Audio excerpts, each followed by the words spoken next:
దేవుని నామునకు మహిమ కలుగును గాక. మీ అందరికీ శ్రేష్టమైనటువంటి ప్రభు నామం పేరిట వందనాలు తెలియపరుస్తున్నాను. చిన్న ప్రార్థన చేసుకుని దేవుని యొక్క లేఖన భాగాన్ని, ఒక చక్కటి ఉపదేశాన్ని మనం ధ్యానము చేయుటకు పరిశుద్ధాత్మ దేవుడు మనకు సహాయము చేయును గాక. ప్రార్థన చేసుకుందాం. పరిశుద్ధుడు, ప్రేమగల తండ్రి, జీవాధిపతి, నీకు వందనాలు ప్రభువా. అయా ఇదిగోనైనా నీ దాసుడు నిలబడి మాట్లాడుచుండగా నీ కృపలో నీ దయలో భద్రపరిచి, అయా ఇదిగో నీ దాసుని జ్ఞానమును మరుగు చేసి సియోనులో నుండి శ్రేష్టమైన వర్తమానము చేత అయా మా ప్రాణములను తెప్పరిల్ల చేసి ఒక చక్కటి మర్మయుక్తమైన జ్ఞానము మాతో మాట్లాడి నీ నామునకు మహిమయు, మాకు దీవెనయు, నీ రాకడలో ఎత్తబడే ధన్యతయు దయచేసి నీ నామానికి మహిమ తెచ్చుకోమని యేసు నామములు అడిగి పొందుకుని నాము తండ్రి. ఆమేన్, ఆమేన్. వందనాలండి. కొద్ది నిమిషాలు దేవుని యొక్క లేఖన భాగాల్లో నుండి ఒక చక్కటి ఉపదేశం పరిశుద్ధాత్మ దేవుడు మనతో మాట్లాడును గాక.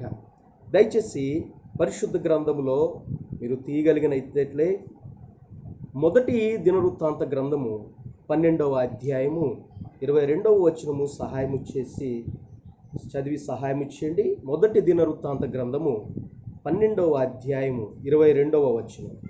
దయచేసి చదువుతూ ఉండగా మీ యొక్క బైబిల్ గ్రంథంలో ఉన్నవారు తీసి దాన్ని నాతో పాటుగా మీరు చూడాలని, దాన్ని ధ్యానము చేయుటకు మీ ఆత్మను సిద్ధపరచుకోవాలని ప్రభు పేరిట మనవి చేసుకుంటూ ఉన్నాను.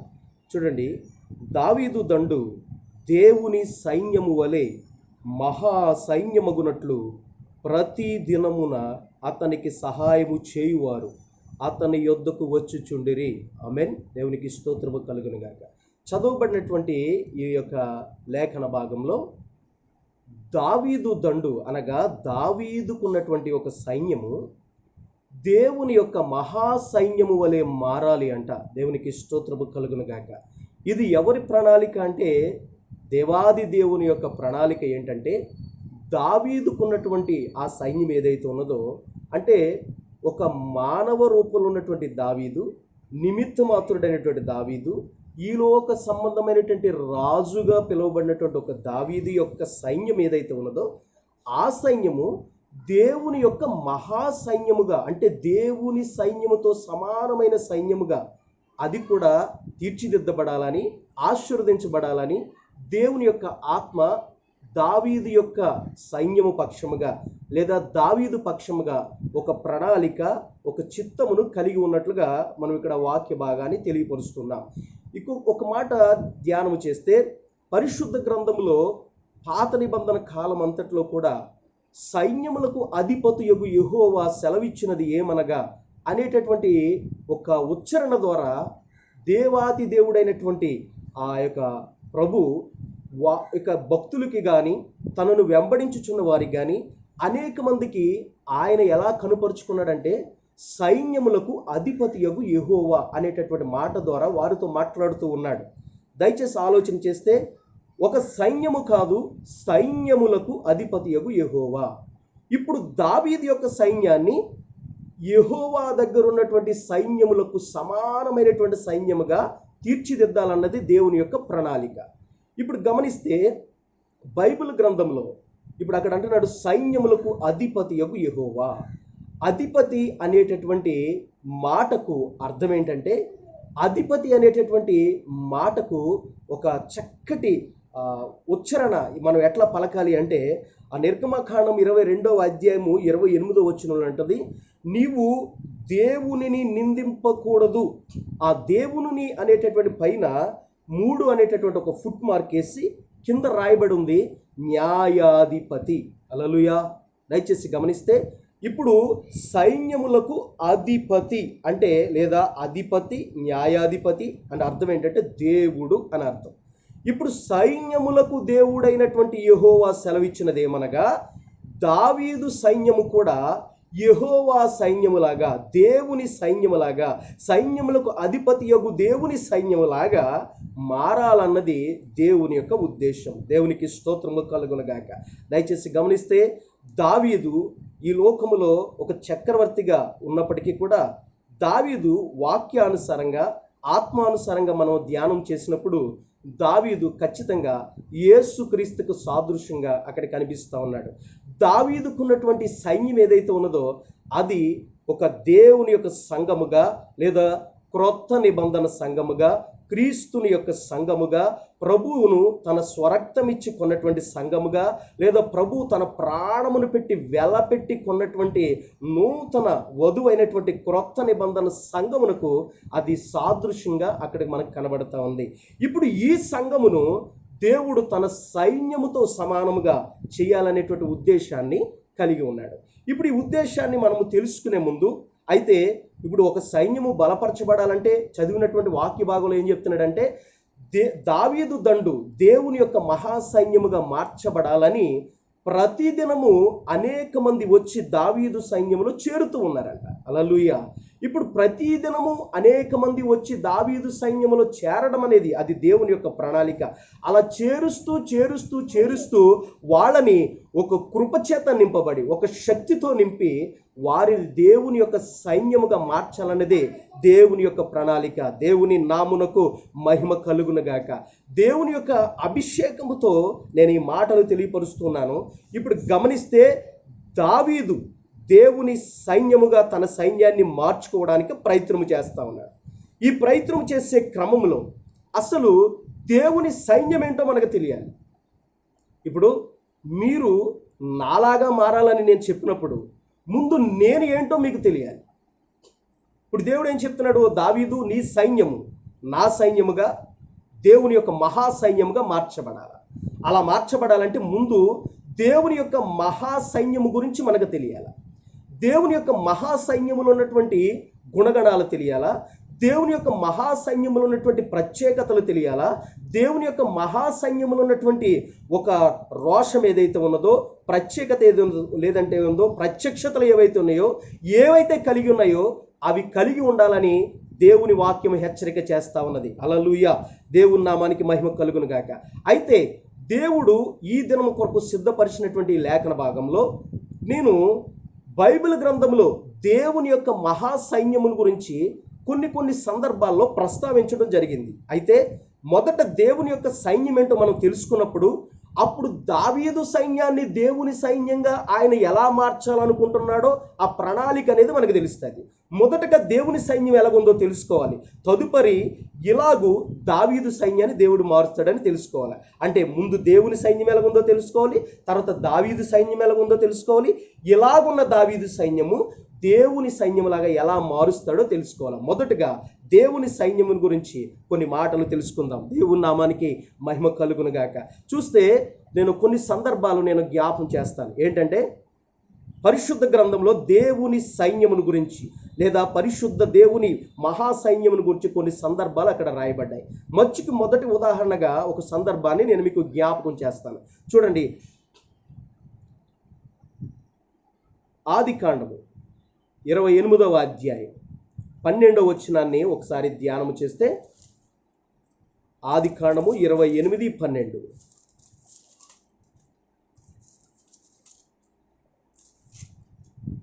ఆదికాండము 28:12లో ధ్యానం చేస్తే, అందులో ఒక నిచ్చెన భూమి మీద నిలవబడి ఉండెను, దాని కొన ఆకాశమున కంటెను, దాని మీద దేవుని దూతలు ఎక్కుచు దిగుచు ఉండేరి. దేవునికి స్తోత్రము కలుగునుగాక.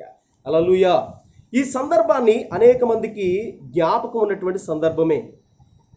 యాకోబు తన తండ్రిని, తన అన్నను మోసము చేసిన వాడై, తన అన్న చేతికి చిక్కితే తన ప్రాణమును కోల్పోతాడనేటువంటి ప్రాణ భీతితో అక్కడ నుంచి పారిపోయినటువంటి సందర్భంలో, పారిపోతూ ఉండగా ఆ రాత్రి ఆ యొక్క బేతేలు అనేటటువంటి లేదా ఆ ప్రాంతానికి వచ్చినప్పుడు, ఆ యొక్క యాకోబు ఆ రాత్రి అక్కడ నిద్రించినప్పుడు, ఒక రాతిని తలగడగా చేసుకుని నిద్రించినప్పుడు, అతనికి స్వప్నమందు లేదా దర్శనమునందు ఒక నిచ్చెన కనబడతా ఉన్నది. ఆ నిచ్చెన మీద కొంతమంది దూతలు ఎక్కుతూ దిగుతూ కనబడినటువంటి సందర్భం అక్కడ చూస్తూ ఉన్నారు. అప్పుడు ఈ యొక్క యాకోబు ఆ స్థలము భయంకరమైన స్థలమని, అది దేవుని మందిరము తప్ప మరొకటి కాదని, పరలోకానికి వెళ్ళాలంటే ఈ నిచ్చెన లేదా ఈ నిచ్చెన వేయబడిన ఈ స్థలమే మార్గమని, గవిని అని, అక్కడ ప్రారంభపు దేవుని మందిరానికి పునాది వేసి తైలము పోసి అక్కడ పునాదిని ప్రారంభించినటువంటి వాడు ఈ యాకోబు. దేవునికి స్తోత్రము కలుగును గాక. ఇతడు వెళుతూ ఉన్నప్పుడు కొంతమంది దూతలను చూశాడు. సరే వెళ్ళాడు. 20 సంవత్సరాలు భయంకరమైనటువంటి బానిసత్వం, తన మామగారైనటువంటి తనకు పిల్లనిచ్చినటువంటి మామగారి దగ్గర వెట్టి చాకిరి చేసి బానిసత్వం చేసి తనకు కలిగినటువంటి తన భార్యలను, బిడ్డలను, దాసులను, సంపదను 20 సంవత్సరాల తర్వాత మరలా తీసుకుని వస్తా ఉన్నాడు. దేవుని నామానికి మహిమ కలుగునుగాక. హల్లెలూయా. మరలా అదే స్థలానికి తిరిగి వచ్చేటప్పటికి అక్కడ ఉంటుంది చూడండి చక్కటి మాట. అక్కడ 32 ఆదికాండం 32 1-2 వచనాలు గమనిస్తే, ఆదికాండం 32 1-2 వచనాలు కనిపిస్తే, మరలా యాకోబు తన త్రోవను వెళ్ళుచుండగా దేవదూతలు అతనిని ఎదుర్కొనిరి. యాకోబు వారిని చూచి, గమనించండి, ఎవరిని చూచి? ఆ దేవదూతలను చూచి, ఇది దేవుని సేన అని చెప్పి ఆ చోటికి మహనయీము అని పేరు పెట్టాను. దేవునికి స్తోత్రము కలుగునుగాక. దయచేసి గమనిస్తే, మొదటి ప్రయాణములో ఆ మార్గము గుండానే వెళ్ళినప్పుడు యాకోబుకి అవే దూతలు కనిపించాయి. కానీ దాన్ని చూశాడు, నిచ్చెన చూసి సంతోషించాడు, ఆనందించాడు. అది దేవుని సన్నిధి అని చెప్పాడు. ఇదే పరలోకపు మార్గం అని నాలాంటి వాళ్ళకి ఒక ఉపదేశాన్ని అక్కడ చెప్పి, తన మాత్రము మరలా తను వెళ్ళాలనుకున్నటువంటి తన పాత మార్గములోనే బానిసత్వానికి వెళ్ళాడు.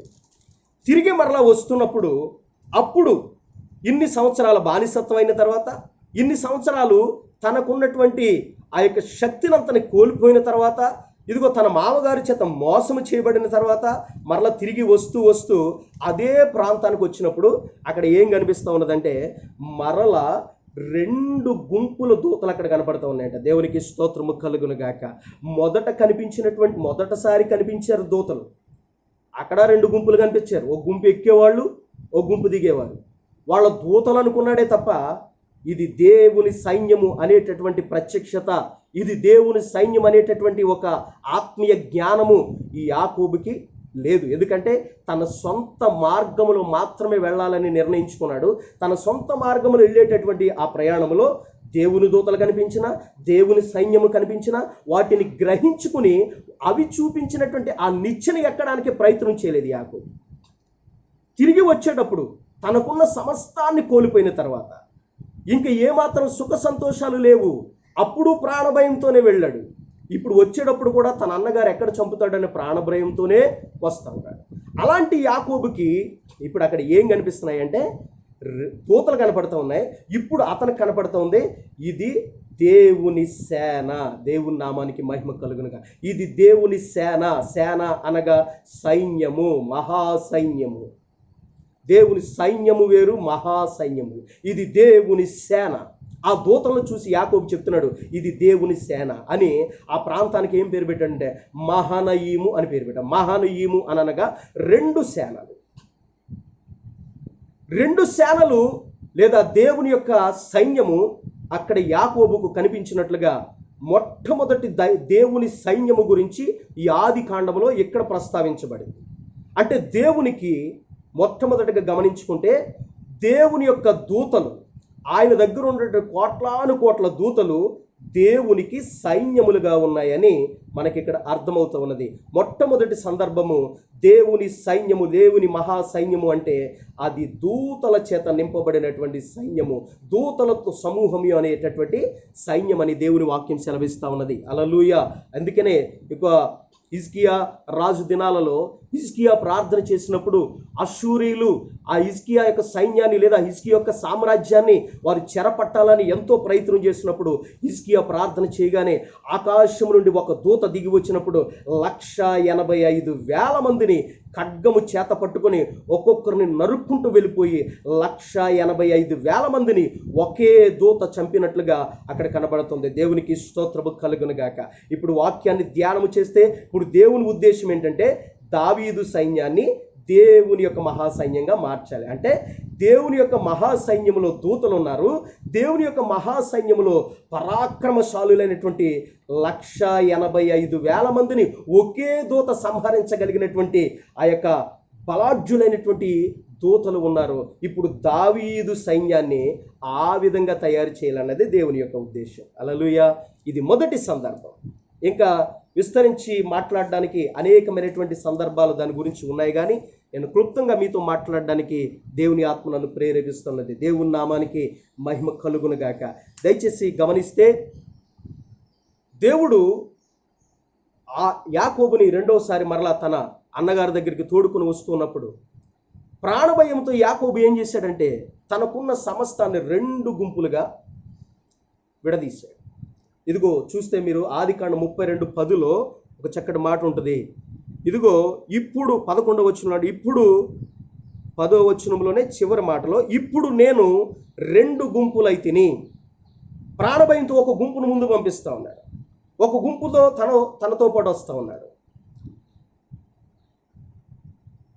ఆ మహనీయమైనటువంటి 2 సేనలు, దేవుని సేన యాకోబుకున్నటువంటి 2 గుంపులకి, లేదా యాకోబు ఎలాగైతే 2 గుంపులు కలిగి ఉన్నాడో, లేదా 2 సేనలుగా 2 సైన్యాలుగా తనకున్న సమస్తాన్ని విడదీశాడో, ఆ 2 సేనల్ని కావలా కాయడానికి మహనీయము లేదా దేవుని యొక్క సేన అనేటటువంటి 2 సేనలు అక్కడ యాకోబుకి ప్రత్యక్షమైనట్లుగా దేవుని యొక్క సైన్యమును గురించి మొట్టమొదటిసారిగా ఆ యొక్క సందర్భంలో ప్రస్తావించబడింది. దేవుని నామానికి మహిమ కలుగును గాక. ఇప్పుడు దేవుని యొక్క సైన్యమును గురించి 2వ సందర్భాన్ని కూడా జ్ఞాపకం చేయాలని ఆశపడతా ఉన్నాను. చూడండి ఒక చక్కటి మాట, నిర్గమాకాండము 12వ అధ్యాయము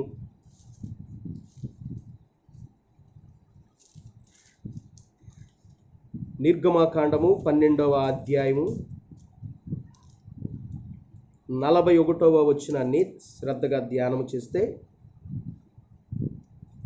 41వ వచనం,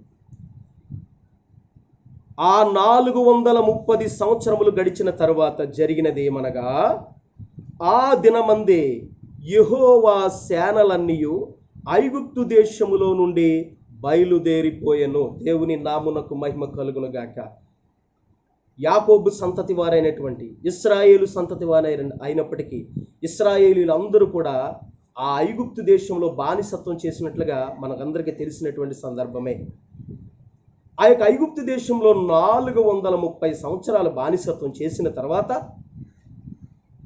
దేవుడు తన చిత్తానుసారంగా మోషేని పంపించిన తర్వాత, మోషే తనకు అప్పగింపబడినటువంటి ఆజ్ఞల ప్రకారము తను చేయవలసినటువంటి కార్యములన్నిటిని ఘనమైన శ్రేష్టమైన దేవుని నామానికి మహిమ తీసుకొచ్చేటటువంటి రోషముతో కూడినటువంటి కార్యాలు, అద్భుతాలు, సూచక మహత్కార్యాలు ఐగుప్తు దేశంలో ఫరో ముందు చేసినప్పుడు, ఆ ఫరో ఈ ప్రజలందరినీ విడిచిపెట్టడానికి ఇష్టపడినప్పుడు వారందరూ ఒక రాత్రి బయలుదేరినట్లుగా అక్కడ మనం చూస్తూ ఉన్నాం.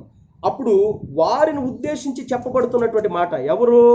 ఐగుప్తు దేశంలో ఉన్నటువంటి ఇశ్రాయేలీలందరూ ఆ రాత్రి ఐగుప్తు దేశాన్ని విడిచిపెట్టి దేవుడు వారికి ఇవ్వబోచున్నటువంటి పాలు తేనెలు ప్రవహించే దేశమైన కనాను దేశానికి వారు ప్రయాణమైనటువంటి సందర్భం అది.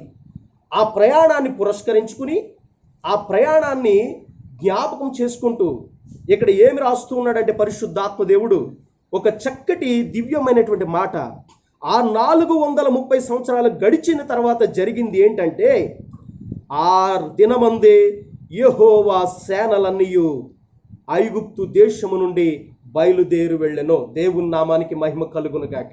హల్లెలూయా, హల్లెలూయా. దేవుని శ్రేష్టమైన ఈ మాటను మనం ధ్యానం చేస్తే ఒక చక్కటి ఉపదేశం అక్కడ ఉన్నది. వారు ఐగుప్తులో ఉన్నప్పుడు కూడా వారు ఇశ్రాయేలీలే. ఐగుప్తులో 430 సంవత్సరాలు జీవించిన కాలమంతా కూడా వారు హిబ్రీయులు లేదా ఇశ్రాయేలీలు అని పిలువబడినటువంటి వారే. ఎప్పుడు కూడా దేవుడు ఆ ఇశ్రాయేలీలను గూర్చి వీరు దేవుని సైన్యము అనే మాట ఎక్కడ కూడా వాడబడలేదు. ఎప్పుడైతే వారు ఐగుప్తు అనేటటువంటి బానిసత్వం నుండి, ఐగుప్తు లోకమునకు సాదృశ్యంగా ఉన్నది, ఐగుప్తు అనేటటువంటి ఆ లోకం యొక్క బానిసత్వం నుండి, ఆ లోకం యొక్క కాడిమాను మ్రోకుల నుండి, ఆ యొక్క ఐగుప్తు యొక్క బంధకాల నుండి, ఐగుప్తు యొక్క చెర నుండి, ఐగుప్తులో ఉన్నటువంటి విగ్రహారాధన నుండి, ఐగుప్తులో ఉన్నటువంటి వ్యభిచారము నుండి, ఐగుప్తులో నుండి పాప శాప దోషముల నుండి వారు ఎప్పుడైతే విడుదల పొంది దేవుని చిత్తానుసారంగా వారి నడకను ప్రారంభిస్తూ ఉన్నారో అప్పుడు దేవునికి కలిగింది, వీరు నా సైన్యము అని పలకాలనేటువంటి ఆలోచన. దేవునికి స్తోత్రము కలుగును గాక. ఐగుప్తులో ఉన్నంత వరకు, అనగా ఈ మాటలో ఒక శ్రేష్టమైన ఉపదేశం దాగి ఉంది, దయచేసి గమనించండి. నీవైనను నేనైనను మనము దేవుని క్రైస్తవులమే, దేవుణ్ణి ఆరాధించేవారమే, దేవుని పూజించేవారమే అని చెప్పుకుంటున్నప్పటికీ కూడా మనము ఇంకా ఐగుప్తు అనేటటువంటి ఈ లోకపు యొక్క బంధకాలలోనే బంధించబడి ఉంటే, దేవుని యొక్క సైన్యములో నిన్ను నన్ను చేర్చుకోవడానికి ఆయన ఏమాత్రం కూడా ఇష్టపడడు.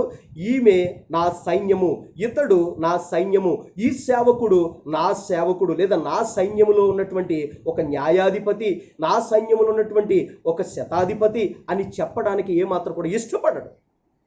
ఇక్కడ సందర్భం అదే. ఇశ్రాయేలీలు అయినప్పటికీ కూడా, వారు భౌతికపరమైనటువంటి ఇశ్రాయేలీలుగా ఉన్నప్పటికీ కూడా, వారు ఐగుప్తును విడిచిన రోజున మాత్రమే దేవుడు చెప్తున్నాడు వారిని చూసి, ఇదే నా సైన్యము, ఇదే నా సేన, ఈ సేన ఇప్పుడే ఈ దినమందే నేను చూపించే నా దేశానికి వెళుతున్నాయి. అంటే దాని అర్థం ఏంటో తెలుసా?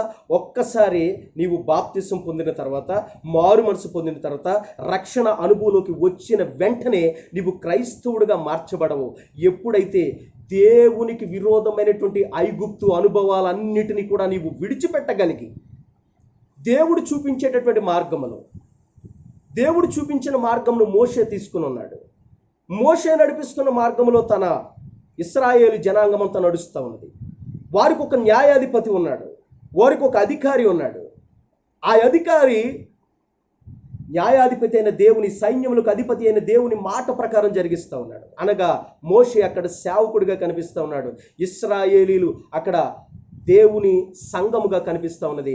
వారు దేవుని సంఘము అప్పటి వరకు ఎక్కడ ఉందంటే ఐగుప్తు అనేటటువంటి లోకములో మగ్గి అలమటిస్తూ ఉన్నది. అలమటిస్తున్న ఆ సైన్యాన్ని దేవుని యొక్క ఆత్మరోషముతో, దేవుని యొక్క చిత్తానుసారంగా ఒక రోషము కలిగిన దైవజనుడు వారిని విడిపించడానికి పూనుకున్నాడు. వారిని విడిపించాడు. విడిపించిన వెంటనే ఇంకా ఆలస్యం చేయలేదు దేవుడు. వీరు నా సైన్యము, ఇదిగో వీరు ఇశ్రాయేలీలు నా సైన్యము, ఇశ్రాయేలు నా మహా సైన్యము. ఇప్పుడు రెండవ సందర్భాన్ని జ్ఞాపకం చేసుకుంటే, మొదటి సందర్భంలో దేవుని యొక్క దూతలు దేవుని యొక్క మహాసైన్యమై ఉన్నారు. రెండవ సందర్భంలో దేవుని ప్రజలు, అంటే ఇశ్రాయేలీలు అని పిలువబడే వారందరూ కాదు, క్రైస్తవులు అని పిలువబడే వారందరూ కాదు, సన్నిధికి వచ్చేసి బల్లలో ఆ అర్హత లేకుండా బల్ల పాలు పంపులు పొందేసేవారు అందరూ కాదు, లేదంటే దేవుని సంఘములో నుండి ఇష్టానుసారమైన జీవితాన్ని జీవించేవారు కాదు. ఎప్పుడైతే ఐగుప్తు అనుభవాలన్నిటిని విడిచిపెట్టి, అందుకనే మోషేతో దేవుడు పలికిస్తాడు ఒక మాట. ఫరోతో అంటాడు తెలుసా ఏమని? నీ ప్రజలను నా ప్రజలను నేను వేరుపరిచేదను, నీ జంతువులను నీ పశువులను నా పశువులను నేను వేరుపరిచేదను. ఎప్పుడైతే దేవుని సైన్యముగా నేను మార్చాలని చూస్తూ ఉన్నాడో దేవుడు, దేవుని సంఘములోకి నిన్ను ఆహ్వానిస్తూ ఉన్నాడో, ఇంకా నీవు లోకముతో పాటు కలిసి ఉంటానంటే కుదరదు. ఇంకా కొంచెం ఐగుప్తులో కొన్ని ఉంచుకుంటానంటే కుదరదు. ఐగుప్తులో నుండి కొన్ని తెచ్చుకుంటానంటే కుదరదు. ఖచ్చితంగా ఐగుప్తులో విడిచిపెట్టాలా. ఖచ్చితంగా దేవుడు చూపించిన మార్గంలో నువ్వు నడవగలిగినప్పుడు దేవుని యొక్క సేనగా దేవుడు నిన్ను నన్ను గుర్తిస్తాడని ఆయన సైన్యంలో చేర్చుకుంటాడు. అప్పుడు ఏమంటున్నాడు? సైన్యములకు అధిపతి యెహోవా, అంటే సైన్యానికి దేవుడైన యెహోవా. ఇప్పుడు సైన్యంలో నీ ఉంటేనే నీకు ఆయన దేవుడు. ఆ సైన్యం ఎలా ఉండాలి అంటే ఐగుప్తును విడిచిపెట్టి రావాలా, అప్పుడే అది సైన్యముగా పిలువబడుతుంది. ఇది రెండవ సందర్భం. మూడవ సందర్భాన్ని కూడా శ్రద్ధగా జ్ఞాపకం చేస్తే చూడ కొన్ని మాటలు. మొదటి సమూయేలు గ్రంథం 17వ అధ్యాయం.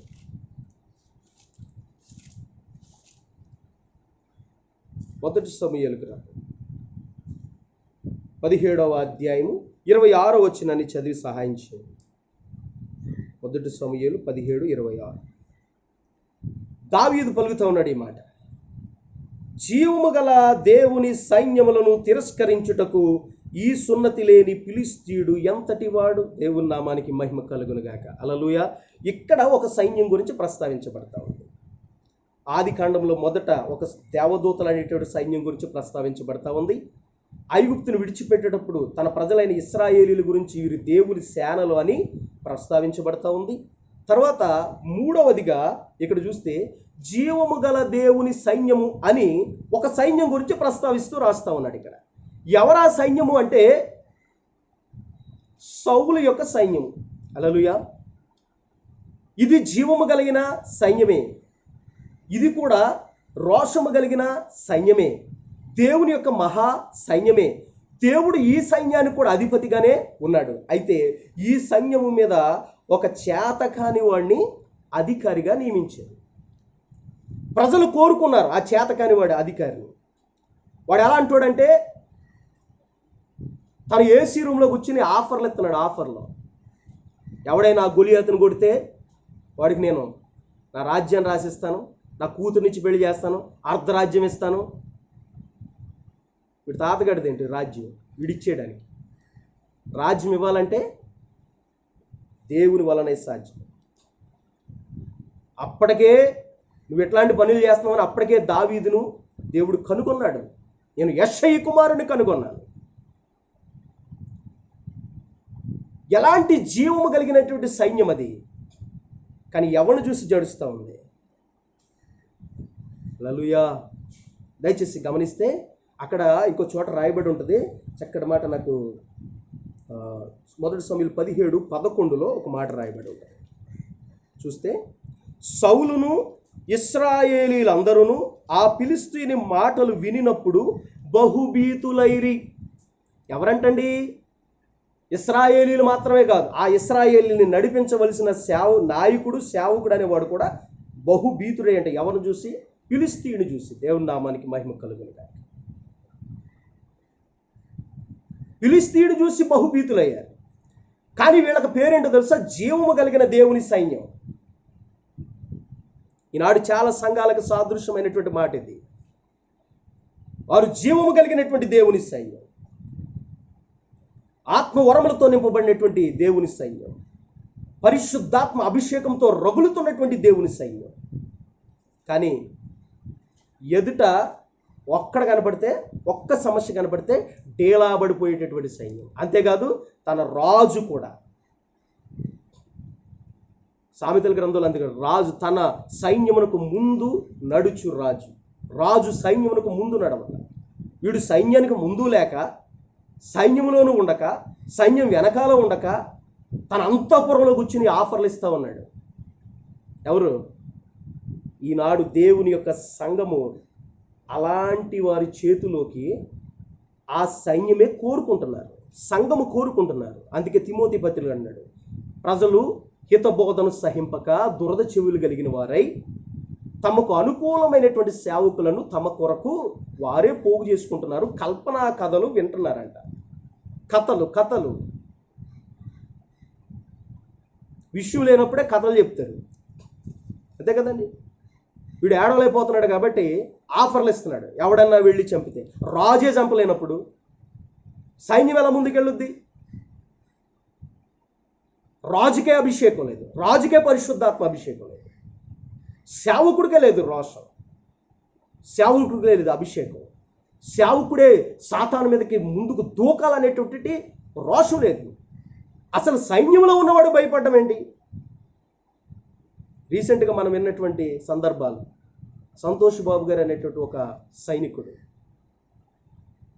భయపడినవాడా? దేశము కొరకు ప్రాణమును ఇచ్చినవాడు.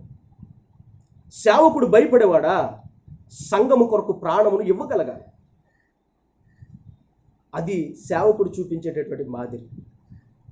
ఈనాడు ఇక్కడ పలుకుతున్నటువంటి, ఇక్కడ ఏం చెప్తున్నంటే, ఇలాంటి పిరికోళ్ళని, ఒక పిరికి రాజు, ఒక చేతకాని రాజు, వాడి వెనకాల ఒక చేతకాని సైన్యం. వారికి రోషం లేదు, వీళ్ళకే రోషం లేదు. ఎవడన్నా రోషంగా ముందుకెళ్దామంటే వాడిని వెనక్కి లాగుతున్నారు. దావీదు రోషంగా ముందుకెళ్దా అంటే రకరకాలుగా వెనక్కి లాగుతున్నారు. నేనే, నా వల్లే కాలేదు, నువ్వు చిన్నోడు, నీ వల్ల ఏమవుద్దని రాజు అంటున్నాడు. నీ మనసు ఏంటో మాకు తెలుసు, నువ్వు ఇప్పుడు వాడిని చంపేసి నువ్వు గొప్పడు అయిపోతావా, నువ్వు అలాగ అవడానికి వీల్లేదని తన అన్నలే తన తమ్ముడి మీద అక్కస్సు కక్కుతున్నారు. ఈనాడు సంఘపు పరిస్థితులు అట్లా ఉన్నాయి. అమ్మ పెట్టదు అడుక్కు తిననివ్వదని నువ్వు రోషంగా సేవ చేయవు. రోషంగా సేవ చేసేవాడు మాత్రం వెనక్కి లాగుతూ ఉంటావు. వాడు ఏమాత్రం బలపరచడానికి ప్రయత్నం చేయు, ప్రోత్సహించడానికి ప్రయత్నం చేయు. కానీ నీ సంఘానికి లేదా నీకు ఏం పేరు పెట్టుకుంటుంది సార్? రోషము కలిగిన జీవము గల దేవుని సైన్యము సార్. సైన్యం పెద్ద పెద్ద పేర్లు సంఘాలకి, విషయం మాత్రం ఏమీ ఉండదు. దయచేసి గమనించండి.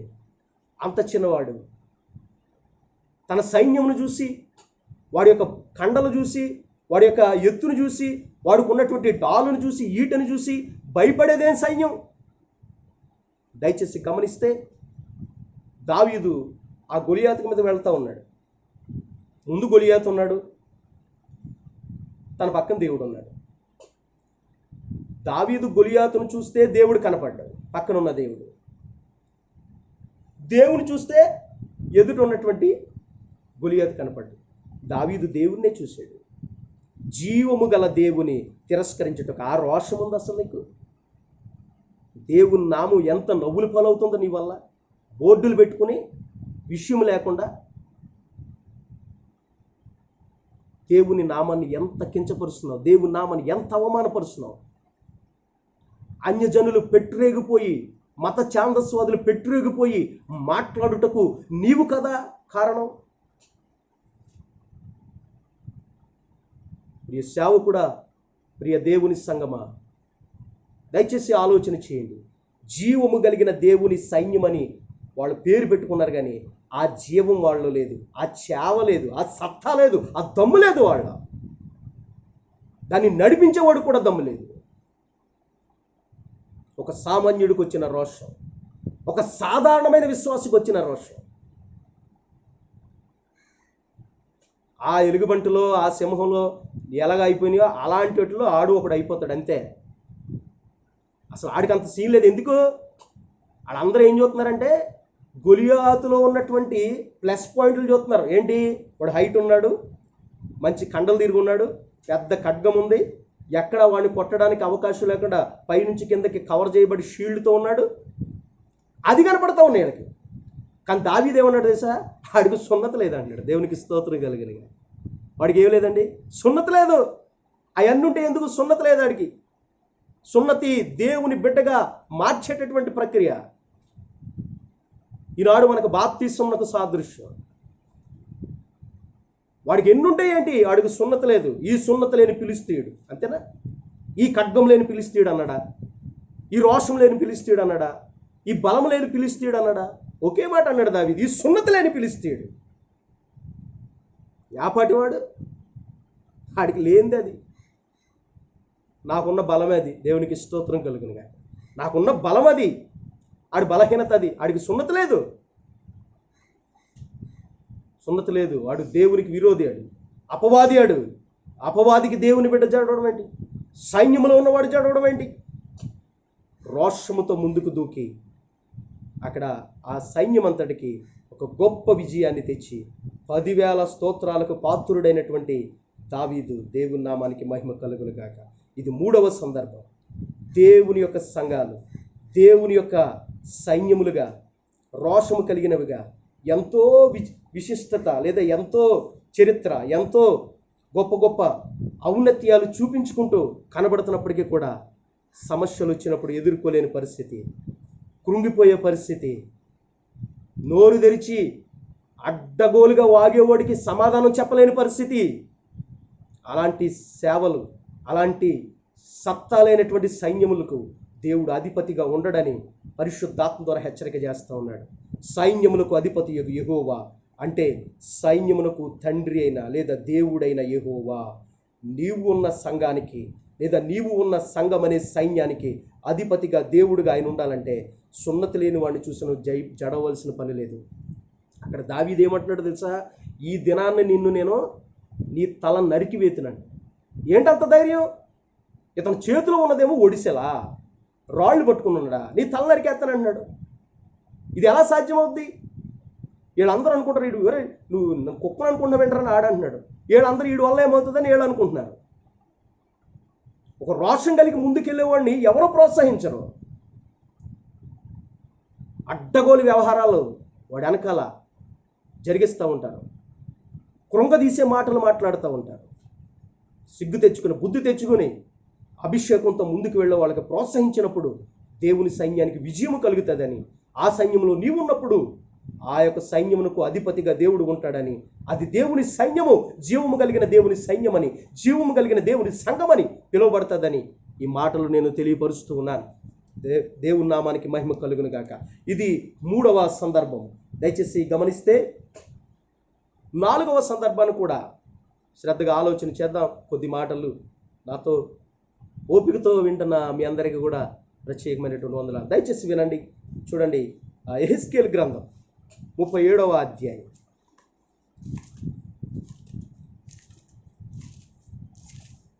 హల్లెలూయా, హల్లెలూయా. యెహెజ్కేలు 37, మీకు తెలిసినటువంటి సందర్భమే. 10వ వచనాన్ని చదివి సహాయం చేద్దాం. చూడండి, ఆయన నాకు ఆజ్ఞాపించినట్లు నేను ప్రవచింపగా జీవాత్మ వారిలోనికి వచ్చెను. వారు సజీవులై లేచి లెక్కింప సఖ్యము గాని మహాసైన్యమై నిలిచిరి. హల్లెలూయా. లెక్కింప సఖ్యము గాని మహాసైన్యమై నిలిచారంట. ఎవరు వెళ్ళు? యెహెజ్కేలుని దేవుని ఆత్మ యెహెజ్కేలుని తీసుకొచ్చి ఒక లోయ దగ్గరికి తీసుకుపోయింది. తీసుకుపోయినప్పుడు ఆ లోయ దగ్గర, ఆ లోయలో ఏమున్నాయంటే, లోయలో ఎండిన ఎముకలు ఉన్నాయని అక్కడ రాయబడట్లే. లోయ ఎండిన ఎముకలతో నిండి ఉండెను అని రాయబడింది అక్కడ. ఒక లోయలో నింపబడినటువంటి ఎండిన ఎముకలు. ఎండిన ఎముకలు ఎప్పుడు కనపడతాయి? చర్మము, కండరములు, మాంసములు, రక్తనాళములు, మృదు కణజాలాలన్నీ మట్టిలో కలిసిపోయినప్పుడు దృఢ కణజాలమైనటువంటి ఆ ఎముక లేదా హార్డ్ టిష్యూ, ఆ ఎముక ఏదైతే ఉందో అది కొన్ని సంవత్సరాలు పాడవకుండా అలా ఉండేటటువంటి అవకాశం ఉన్నది.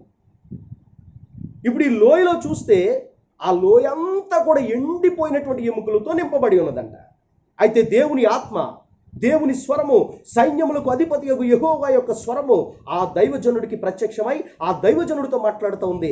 దైవజనుడా, నీవు వెళ్ళి ఆ లోయలో ఈ పక్క నుండి ఆ పక్కకి, ఆ పక్క నుండి ఈ పక్కకి తిరిగి తిరిగి తిరిగి నువ్వు ఒక ప్రకటన చెయ్యి. ఎటు తెలుసా? ఈ ఎండిన ఎముకలు మరలా జీవించినట్లుగా ప్రకటన చెయ్యి.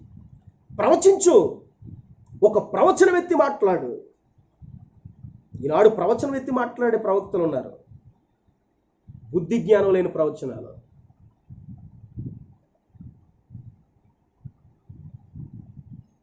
నేను కోరుకున్నా, నేను ప్రేమించే వ్యక్తి నాకు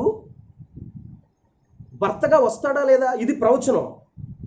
బుద్ధి జ్ఞానం లేకపోతే నీకు భ్రమపరుచు ఆత్మలతో దేవుని సైన్యమునకు అపకీర్తి తీసుకొస్తా ఉన్నా. దేవుని సంఘానికి అపకీర్తి తీసుకొస్తా ఉన్నా. మనుషులను మెప్పించే విధమైనటువంటి ప్రవచనాలు చెబుతూ ధనాపేక్షతో బుద్ధిహీనమైన ప్రవచనాలు చెబుతూ ఉన్నా. దేవుడు చెప్పినట్లు ప్రవచించగలవా? అసలు ఎండిన ఎముకలు మరలా అతుక్కుని మహాసైన్యముగా అయ్యేలాగా ప్రవచించని దేవుడు చెబుతుంటే ఎంత విశ్వాసం కావాలండి ఆ ప్రవచనం పలకడానికి? ఈ ఎండిన ఎముకలు జీవింపగలవా నరపుత్రుడా? నాకేం తెలుసు ప్రభువా, నీకే తెలుసు.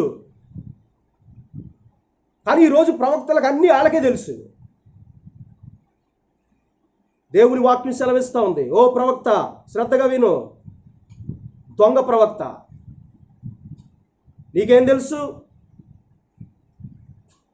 అవి జీవింపగలవో లేవో, ఆ కార్యము జరగగలదో లేదో, దేవుడు అట్టి కృపను కనుపరుస్తాడో లేదో నీకేం తెలుసు? నీ క్రియలు నిన్ను వెల్లడి చేస్తూ ఉన్నాయి. నీ క్రియలు నీ ఆత్మీయ స్థితిని వెల్లడి చేస్తూ ఉంది.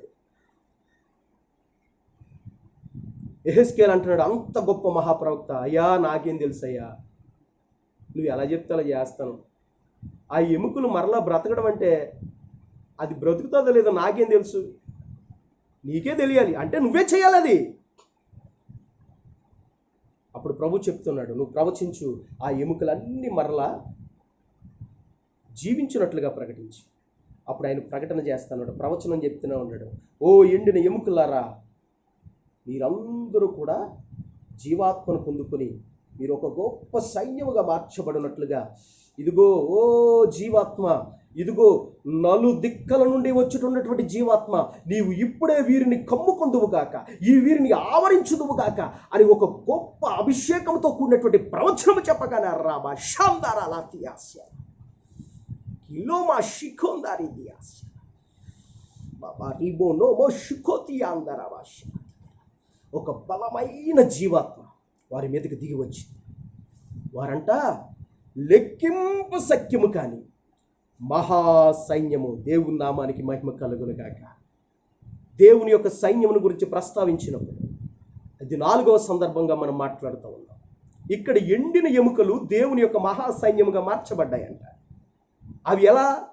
ఎముకలన్నీ కూడా ఒకదానికొకటి ఒక అస్థిపంజరులాగా కూడుకున్నాయి. మొదట వాటి మీదకి కండరాలు వచ్చాయి, నరాలు వచ్చాయి, రక్తనాళాలు వచ్చాయి, గుండె, ఊపిరితిత్తులు, సమస్త ఒక మనిషికి ఉండే అవయవాలన్నీ వాటికి పొతకబడ్డాయి. వాటన్నిటిని కప్పుతూ పైన ఒక చక్కటి చర్మము పొదిగించబడింది. చూస్తే ఆ లోయ అంతా కూడా ఎముకలతో నింపబడిన లోయ అంతా కూడా, ఆ ఎముకలన్నీ కూడా ఎండిపోయినాయి. అవి ఏమాత్రం కొంచెం కూడా పచ్చిదనం లేదు. అవన్నీ కూడా గొప్ప సైన్యముగా మార్చబడ్డాయని దేవుని వాక్యం సెలవిస్తాం. అట్లా ప్రవచించో యేసునామములో ఆనబెట్టి చెబుతున్నా, రోషముతో అలా ప్రవచించు. ఎండిపోయిన విశ్వాసం కలిగిన వారు ఎంతోమంది ఉన్నారు, ఎండిపోయిన ఆరోగ్యములు కలిగిన వారు ఎంతోమంది ఉన్నారు, ఎండిపోయిన ఆత్మీయ స్థితి కలిగిన వారు ఎంతోమంది ఉన్నారు. వారిని రోషము పుట్టించినట్లుగా, వారిని ఉత్తేజపరచినట్లుగా, వారిని ఉజ్జీవింప చేయనట్లుగా ప్రవచించు. నీకు కారు ఇస్తాడు, బంగ్లా ఇస్తాడు, ఉద్యోగం ఇస్తాడు, పనికి మాలిన ప్రవచనాలు చెప్తాడు. దేవుని రాకడ సమీపంగా ఉందని ప్రవచించు. బుద్ధి మార్చుకోమని ప్రవచించు. వాళ్ళు ఉన్న లోపాలను ఎత్తిపట్టి ప్రవచించు. సరి చేసుకుంటాడు, పోతే పోతాడు, లేదంటే అవతలకి. వాడిని కులాస చేయకు, ఖుషి చేయకండి. దేవుని నామునకు మహిమ కలుగును గాక. హల్లెలూయా. దయచేసి 4వ సందర్భంగా చూస్తే ఆ ఎండిపోయిన ఎముకలంట మహాసైన్యముగా మార్చబడ్డాయంట. దేవుని నామానికి మహిమ కలుగును గాక. హల్లెలూయా. చాలా అంత అద్భుతమైనటువంటి సంఘటన అండి.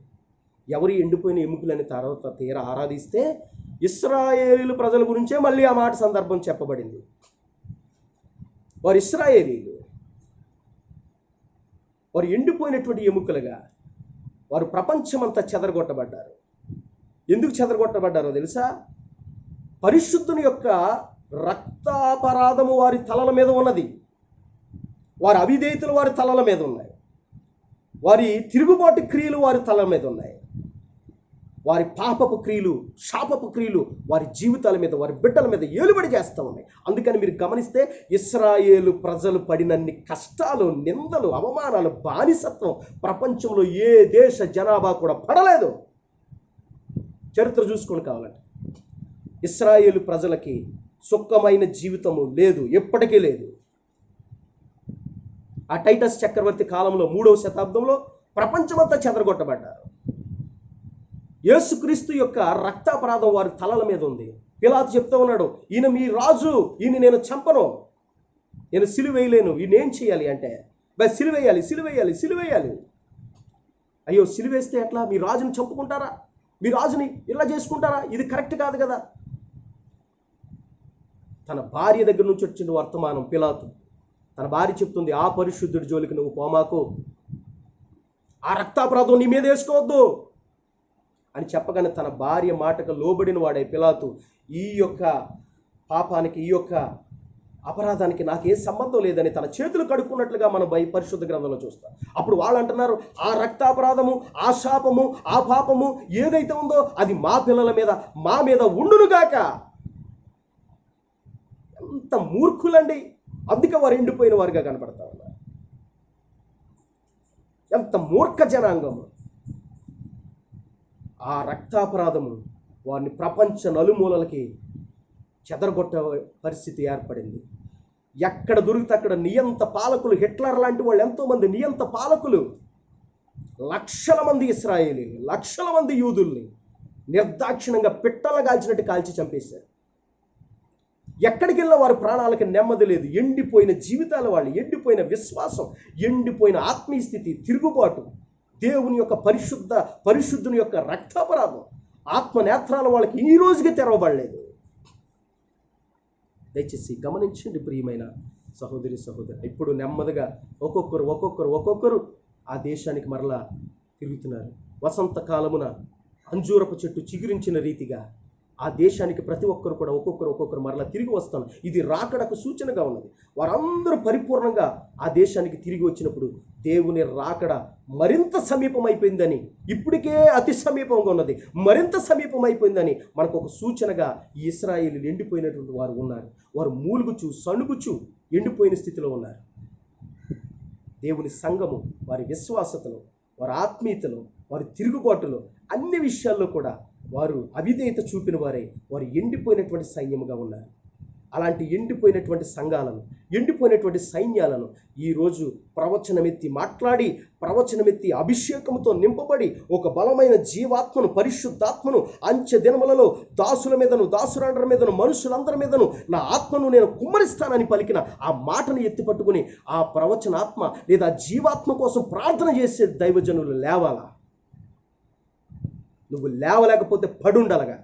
లేచిన వారిని మాత్రం ప్రోత్సహించు, అభిషేక్తుల్ని ప్రోత్సహించు, వెనక్కి లాగడానికి ప్రయత్నం చేయకు. దెయ్యమా,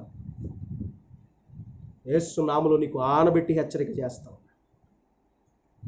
హల్లెలూయా, హల్లెలూయా. ఇది 4వ సందర్భంగా పరిశుద్ధాత్మదేవుడు మనకి తెలియపరుస్తున్నాడు. ఎందుకో తెలుసా? వారు ద్రాక్షవల్లిలో నిలిచిలేరు, వారు ఎండిపోయారు. వారు ఆజ్ఞలలో నిలిచిలేరు, వారు ఎండిపోయారు. ఆ ఎండిపోయిన జీవితాలు మరలా చిగురించి దేవుని రాజ్యము కొరకు, రాకడ కొరకు సిద్ధపరచాలంటే దేవుని జీవాత్మ దిగి రావాల్సిందే. ఎండిపోయిన ఎముకలు అవి ఒక ఆకారముగా కూర్చబడినప్పటికీ కూడా వాటిలో జీవాత్మ ఎంత మాత్రము లేదని ఆ యెహెజ్కేలు 37వ అధ్యాయంలో చెబుతూ ఉన్నాడు. వారిలో జీవాత్మ లేదు, కానీ ఆకారం అయితే వచ్చింది. ఈనాడు సంఘాలు ఆకారాలు ఉన్నాయి, జీవాత్మ లేదు. పరిశుద్ధాత్మను పొందుకోరా నాయన అంటే ఆ పరిశుద్ధాత్మ లేదని బోధిస్తున్నాడు వాడు. దేవుని ఆత్మ నీకు బుద్ధి పుట్టించునుగాక, దేవుని ఆత్మ నీ మీద దిగి వచ్చునుగాక. దయచేసి గమనించండి ప్రియమైన సహోదరి సహోదరుడా. ఇది 4వ మాటగా లేదా 4వ సందర్భంగా మనం మాట్లాడుకుని ఉన్నాం. చూస్తే ఇంకొక చక్కటి సందర్భం కూడా ఉన్నది. ఈ సందర్భాన్ని కూడా మీరు తెలుసుకోవాలని నేను ఆశపడుతూ ఉన్నాను. దయచేసి గమనించండి. 5వ సందర్భం దేవుని యొక్క సైన్యమును గురించి ప్రస్తావించబడిన, బైబిల్ గ్రంథంలో ప్రస్తావించబడినటువంటి 5వ సందర్భం ఏంటంటే, చూడండి, పరమగీతములు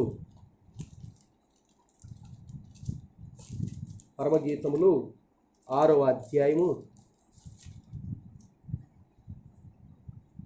10-13 వచనాల్లో చూస్తే, 10వ అధ్యాయం 13వ వచనం.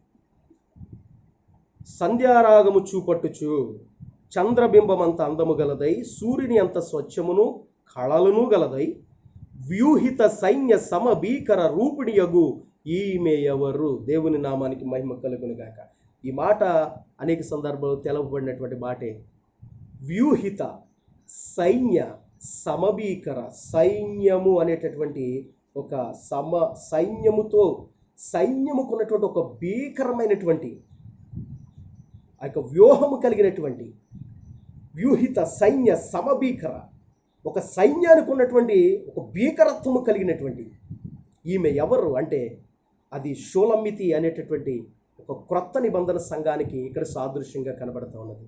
ఇప్పుడు దేవుని యొక్క ఉద్దేశంలో క్రొత్త నిబంధన సంఘము ఆయన సైన్యం అని దేవుని వాక్యం సెలవిస్తున్నది. వ్యూహిత సైన్య సమభీకర రూపిణి యగు ఈమె ఎవరు? అక్కడ పైన చెప్తే చక్కని మాట్లాడుతున్నాడు. పైన ఆమెను ఎంత సున్నితంగా వర్ణిస్తున్నాడో చూడండి. ఆమె ముఖం అంట చంద్రబింబం అంత అందమదంట. చంద్రబింబము ఎంత స్వీట్గా, లేదంటే ఎంత క్యూట్గా, లేదంటే అది ఎట్లా ఉంటుందో ఒక సున్నితమైనది. సహజంగా స్త్రీ యొక్క ముఖమును, స్త్రీ యొక్క తేజస్సును చంద్రబింబం వంటి తేజస్సు, చంద్రబింబం వంటి అందం అంటారు. అంటే స్త్రీ ఒక సున్నితత్వానికి సాదృశ్యం. ఇక్కడ ఏమన్నాడు? సూర్యుని అంత స్వచ్ఛమైనది, కళలు కలిగినది, మొదటేమో సంఘముకున్నటువంటి ఒక సున్నితత్వాన్ని బయలుపరుస్తూ, అది సైన్యంలోకి ఒక పోరాటానికి దిగగలిగితే మాత్రం అది వ్యూహిత సైన్య సమభీకర, అంటే సైన్యానికి ఉన్నటువంటి ఒక సమానత్వం కలిగినటువంటి భీకరత్వము, గంభీరత్వము, రోషము కలిగినటువంటి ఒక సంఘము. ఈమె ఎవరు అంటే ఆమె షూలమ్మితి. అది క్రొత్త నిబంధన సంఘము. అది నీవును నేనును, క్రీస్తు నీ కొరకు నా కొరకు రక్తమిచ్చి కొన్నటువంటి క్రొత్త నిబంధన సంఘము. ఆ సంఘంలో ఉన్నందుకు నేను ఎంతో సంతోషిస్తున్నాను. ఎందుకో తెలుసా? దేవదూతలకు లేనటువంటి ధన్యత. ఇంత 1,85,000 మందిని చంపగలిగినటువంటి ఆ దేవదూత కూడా రేపొద్దున్న క్రొత్త నిబంధన సంఘములో, సైన్యములో ఉన్నటువంటి నీకు నాకు పరలోకమందు వారు పరిచర్య చేస్తారంట. ఎంత ధన్యత! మనకు కలిగినటువంటి ఈ ధన్యతను చూసి ఆకాశం నుండి వారు తుంగి చూస్తూ ఉన్నారంట దూతలు.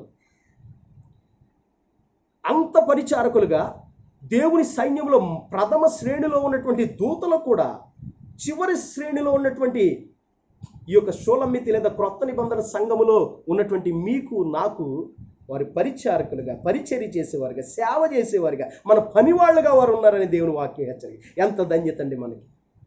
అలాంటి వ్యూహిత సైన్య సమభీకర షూలమ్మితి నూతన బంధ నిబంధన సంఘంలో నీవు ఉన్నప్పుడు ఎంత రోషము కలిగిన వాడు ఉండాలి, సమభీకర రోషం ఉండాలి కదా నీకు.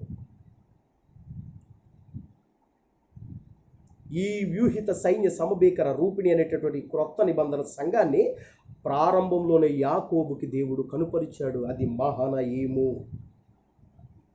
2 సేనలు, మహనయీము అనుభవము. ఏంటో తెలుసా? ఈ యొక్క షూలమ్మితి లేదా క్రొత్త నిబంధన సంఘంకు ఉన్నటువంటి ఆ 2 ప్రత్యక్షతలు ఏంటో తెలుసా? ఆ 2 ప్రతిష్టతలు ఏంటో తెలుసా? ఒకటి సియోను ప్రతిష్టత, రెండోది నూతన యెరూషలేము ప్రతిష్టత. సియోను కొరకై పరిశుద్ధపరచబడి, ఏర్పాటు చేయబడి, ప్రత్యేకించబడినటువంటి ఒక రోషము, ఒక సైన్యమును, ఒక బలాఢ్యులైనటువంటి సేవకుల కొరకై సిద్ధపరిచిన సియోను ప్రతిష్టత. నూతన యెరూషలేము క్రొత్త నిబంధన సంఘములకు అనుగ్రహించబడినటువంటి ప్రతిష్టత. క్రొత్త నిబంధన సంఘము చేర్చగలిగినటువంటి స్థలం అది. దేవుడు అక్కడ పెట్టుటకు చూస్తూ ఉన్నాడు. హల్లెలూయా. ఇంకొకటి అక్కడ అంటున్నాడు కదా, ఒక చక్కటి మాట ఈ షూలమ్మితి గురించి, లేదా ప్రకటన గ్రంథం 19:14 అంటాడు, పరలోకంలోని సేనలన్నీ బయలుదేరును అంటాడు. పరలోకంలో ఉన్న సేనలు ఎవరండి? ఈ మహనీయము సేనలు, ఈ 2 ప్రత్యక్షతల్లో ఉన్నవారు, ఈ 2 ప్రతిష్టతల్లో ఉన్నవారు. నూతన యెరూషలేము ప్రతిష్టత, సియోను ప్రతిష్టతలో ఉన్నటువంటి అతి పరిశుద్ధులు. వారు తెల్లని వస్త్రములు ధరించిన వారై తెల్లని గుర్రముల మీద జరుగుతూ జయోత్సాహము చేత క్రీస్తు గొర్రె పిల్లను వెంబడించేవారంట. వారు వీరు పరలోకమందు ఉన్నటువంటి సేనలంట. ఈ వ్యూహిత సైన్య సమభీకర రూపిణి యగు మహనయీమునకు సాదృశ్యమైనటువంటి క్రొత్త నిబంధన సంఘమును దేవుడు పరలోకపు సేనతో, పరలోకపు సైన్యంతో పోలుస్తూ ఉన్నాడు. దయచేసి గమనించండి ప్రియమైన సహోదరి సహోదరుడా. ప్రియా, హెచ్చరిక ఏదైనా మీ మంచి కొరకే. అంచె దినాల్లో మనం కోరుకోవలసింది హెచ్చరిక. మన ఆశావాదం ఉండవలసింది హెచ్చరికలో. దిద్దుబాటు నీకు అసహ్యమైన కదా. హెచ్చరిక ఎప్పుడు నీ మీద ప్రేమతోనే తప్ప నీ మీద ఏ విధమైనటువంటి ద్వేషముతో చెప్పబడే హెచ్చరిక లేదు. ప్రభు తన ప్రజలైనటు వారిని హెచ్చరించే ముందు కూడా నా కుమారుడా అనే పలికాడు. రే పనికి వాళ్ళోడా అని పలకలా. నా కుమారుడా, నీవు ఇలా చేసితివేమి, నువ్వు అలా చేసితివేమి అనే పలికాడే తప్ప ద్వేషపూరితమైన మాట దేవుని యొక్క నోట లేదు. దయచేసి గమనించండి. సైన్యములకు అధిపతియగు ఈ యెహోవా తన సైన్యమును వేటితో పోల్చి చూపిస్తున్నాడంటే, మొదటి శ్రేణి దేవదూతలు. హల్లెలూయా. తరువాతది 2వ శ్రేణిని చూస్తే ఒక చక్కటి మాట, ఐగుప్తు అనేటటువంటి లోకమును విడిచిపెట్టి ప్రత్యేకంగా జీవించేటటువంటి సంఘము. 3వది జీవము కలిగిన దేవుని సేన అని పేరు పెట్టుకుని, ప్రతిష్ఠితులు ప్రత్యక్షతలు కలిగి ఉన్న సంఘం అని పేరు పెట్టుకుని, నిర్జీవమైనటువంటి పిరికితనము రోషము లేనటువంటి వారికి ఆయన సైన్యములో అవకాశం లేదు. అది 3వ సందర్భంగా ప్రభు అక్కడ బయలుపరుస్తున్నాడు. 4వది ఎండిన ఎముకలు ఆయన సైన్యం అని చెబుతూ ఉన్నాడు. అనగా పడిపోయిన వారందరినీ కూడా జీవాత్మ వచ్చి లేవనెత్తినట్లుగా ప్రవచించమని ఈనాటి సేవకులకు హెచ్చరిక చేస్తారు. 4, 5వది, నీవును నేనును స్వరక్తమిచ్చి ప్రభు యొక్క స్వరక్తం చేత కొనబడినటువంటి క్రొత్త నిబంధన సంఘమును ప్రభు బయలుపరుస్తూ ఉన్నాడు.